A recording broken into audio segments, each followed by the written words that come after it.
and I saw a Korean Jesus. They had a Korean Jesus with the... Don't get mad. How else would I know? It was just, what, Korean Jesus? Ooh, whatever. Whatever. I remember I was in a taxi, I think in New York, and the driver was Muslim, and there was a woman crossing in front of us, and he honked at her because she went after the light had turned, and she gave him the finger. And he said to me, do you know, in my country, if a woman show you this finger, I could get out, beat her to death, and if I drive by here a week later, she'd still just be laying there. Like nobody would even clean it up. Oh, Jesus Christ. The truth is Jesus was black, but you don't see that often. Black Jesus. Hey man, get me the fuck down from here. Whatever, all right. Airplane one time, and a married couple came on, and they had been sat separately. There was some mistake. The woman, she's supposed to sit here, she comes up to me and she says, would you mind moving so I can sit with my husband? And he's behind her, he's like... And I wanted to help him. But what am I going to say to his wife? Just, no, I won't move. So I just got off the plane. I didn't go on the trip. And it took off and it hit the World Trade Center. So that was... You ever feel like you're going to fart and then instead you shit on your father's face? And everybody on the bus is like, hey, that's not appropriate. And you're like, I thought it was going to be a fart. And they go, oh, all right then. Because, look, my mom just died. She just died. That's how it works. By the way, for you young people, here's how life goes. One of your parents is going to die. And the other one is just never going to fucking die. And guess what? It's not the one you wanted. Nope. You know, people hate child molesters so much. They hate them worse than murderers or anybody else. Right. So getting caught child molesting is just, that's the end. That's the worst. It's really the end of your life in every way. Your friends are gone. Whatever you had is gone. Yeah. Right? So that's why a lot of kids that get molested get killed. Because it's like once you whatever got you to the moment where you molested a kid. Right. Once you hit that moment, you're like, I can't let this kid go now because I'm fucked if this kid goes home and tells anybody. So you kill the kid. Right.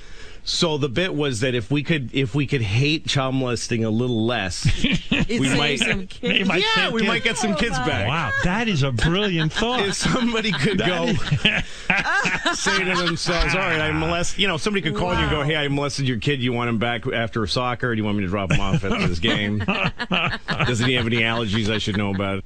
What I just said is true. Right. That if we hated child molesters less children would die. Right. I don't know what to do with that information. You don't know where to go. I don't know what to do with it. I can't make any to the right place today. Yeah, this is the place to air those kinds of thoughts.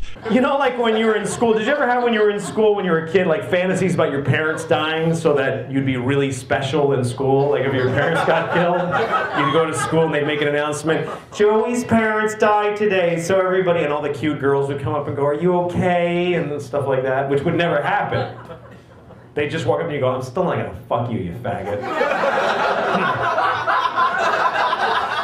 That's what would have happened.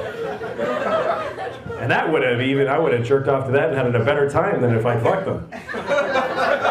Seriously, to me.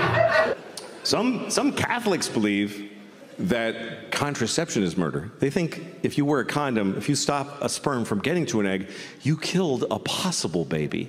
By that logic, I could say that any woman that won't fuck me is a murderer. Let me tell you, there's a bunch of murdering bitches out there. Well, FX took my series off. I don't know why. The fuck? It's so weird. It was really successful. Yeah. And then they just made an arbitrary decision. That's weird. To just... I mean, I was baffled. I was like, guys, why? We're like, it's just the feeling we have. I was like, that's weird, guys. Probably like a new CEO. They always do shit like that. That's the thing. I hadn't thought of that. Yeah. There wasn't one, but maybe it's something like that. Like 9/11, you had to end the sorrow and the anger and the rage and the sadness. You had to go, dude, fucking bullseye. Bullseye. One of my favorite stories about it was there was a documentary about it on PBS after, and they talked, they tried once before with the truck bomb So they interviewed a marshal, a federal marshal, who escorted one of the perpetrators of that first bombing to his trial in Manhattan. And they had him in a helicopter, and they're flying to the courthouse. So he's next to the prisoner. And they're flying right next to the World Trade Center. My God, this guy. And the federal guy, the Fed marshal, is just a cop. He says, I pointed at the buildings and I said, you didn't get him, did you? And the guy just coldly said, we'll get him. Wow. They did. Those buildings are no longer there. Yes. They're no longer there.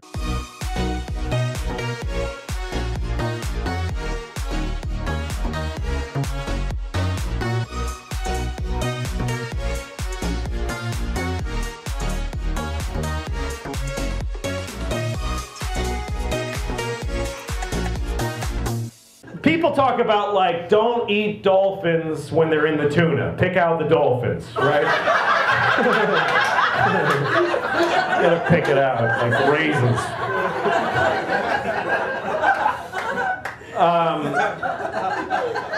But, and like, you ever go to shop for tuna and like it says dolphin safe and you kind of go like, yeah, but like somehow you think it's not gonna be as good. Like, I wanna do the right thing, but probably kind of bland without the dolphin. But here's the thing, like, why not kill and eat a dolphin? Why not? Oh, because, well, no, I don't fucking get it. If you're a tuna, fuck you, we're eating you. So I don't really see the difference. And I think it's wrong to eat tuna and dolphin and cows and everything. But I eat them. I eat them all. Because I don't care that it's wrong. I totally think it's terrible, but that's not important to me, that it's terrible. So what if it's wrong? It tastes good. And I like the way it feels when I eat it, so fuck it. But I'm not going to pretend I'm doing something that's okay just because it doesn't think or something. So when I think about that, I think, yeah, so people die. What's the big deal? They're dead, and some of them might have been assholes. You don't know. I just want to say I'm not trying to say that if you're white, you can't complain. Right. I'm just saying that if you're black, you get to complain more. Right. Because you can't. There you go. Don't tell the band that. Yeah. Because you can't, that's right. You can't take people's, like, historical context away from them. And everybody wants us to. Like, white people are always like, come on, it wasn't us. Like, they want black people to forget everything. Like, every year, white people add 100 years to how long ago slavery was.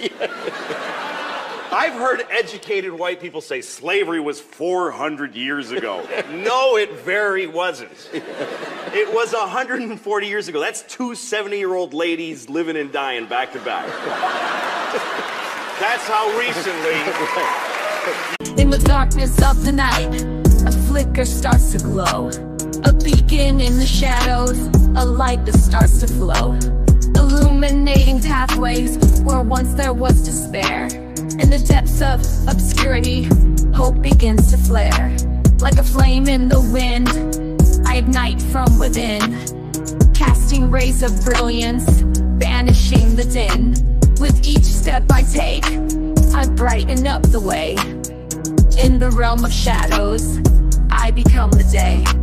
I'm the light in the darkness, the spark in the night, guiding lost souls towards the morning light. Through the tunnels of uncertainty, I'll be the guide. For I am the bearer of hope, in me dreams reside. In the labyrinth of life, where shadows dance and play, I'm the ray of sunshine, turning night into day. With every glimmer I cast, I unveil the unseen. In the tapestry of existence, I'm the golden sheen. From the darkest corners to the highest peak, I'm the radiant glow that even shadows seek.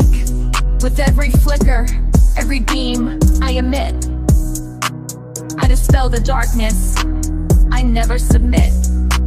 I'm the light in the darkness, the spark in the night, guiding lost souls towards the morning light. Through the tunnels of uncertainty, I'll be the guide. For I am the bearer of hope, in me dreams reside. In the symphony of life, I'm the crescendo's rise. In the canvas of the universe, I paint the skies.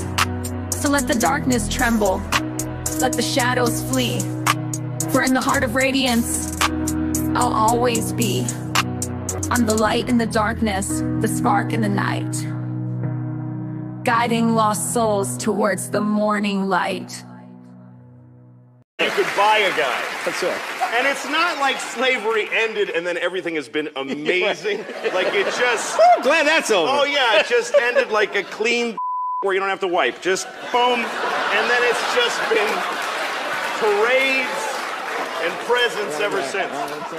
You gotta remember that if you meet a black person, they have gray hair, they remember a time they weren't allowed to use a certain toilet. So give them a little, time to be cranky. And by the way, white people have our own thing that stuff that we went through that hurt us, that we have to cope with. Like when they took our slaves away, that was really hard for us, and we're still, so it's pretty even.